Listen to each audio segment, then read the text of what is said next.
హీరోలో కొన్ని క్యారెక్టర్స్ ఎన్నిసార్లు రిపీట్ చేసినా ఆడియన్స్ బాగా ఎంకరేజ్ చేస్తారు. తేజ సజ్జా కూడా అంతే. అతను ఏ సినిమాలో నటిస్తే ఆ మూవీని ఆడియన్స్ సూపర్ హిట్ చేస్తుండటంతో వరుస పెట్టి సీక్వెల్స్ కు గ్రీన్ సిగ్నల్ ఇస్తున్నాడు.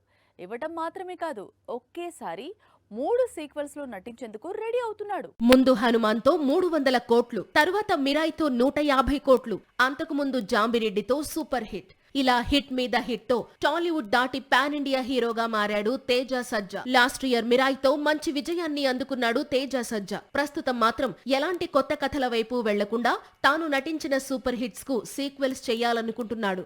ఇటీవలే హనుమాన్ సీక్వెల్ ఓపెనింగ్స్ లో మెరిశాడు. హనుమాన్ సీక్వెల్ లోనూ తన క్యారెక్టర్ ను రిపీట్ చేయబోతున్నాడు తేజ సజ్జా. కాకపోతే ఈసారి రిషబ్ తో కలిసి స్క్రీన్ షేర్ చేసుకోబోతున్నాడు. హనుమాన్ సీక్వెల్ తో పాటు జాంబిరెడ్డి సీక్వెల్ లో కూడా నటించనున్నాడు తేజ. ప్రస్తుతం సీక్వెల్ స్టోరీ రెడీ అవుతోంది. అన్ని కుదిరితే మిరాయ్ సీక్వెల్ కూడా త్వరలోనే సెట్స్ పైకి వెళుతుంది. లేదు, సీక్వెల్స్ మధ్య గ్యాప్ ఉండాలి అనుకుంటే ప్రాజెక్ట్ కాస్త ఆలస్యంగా సెట్స్ పైకి వెళుతుంది. మొదటి భాగంలో విలన్ గా మంచు మనోజ్ నటిస్తే సీక్వెల్ లో విలన్ గా రానా కనిపించబోతున్న సంగతి తెలిసిందే.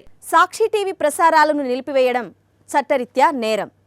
సాక్షి టీవీ ప్రసారాల కోసం మీ స్థానిక కేబుల్ ఆపరేటర్ని వెంటనే సంప్రదించండి. డిటిహెచ్లో, ఇంటర్నెట్లో కూడా సాక్షి టీవీ ప్రసారాలను వీక్షించవచ్చు.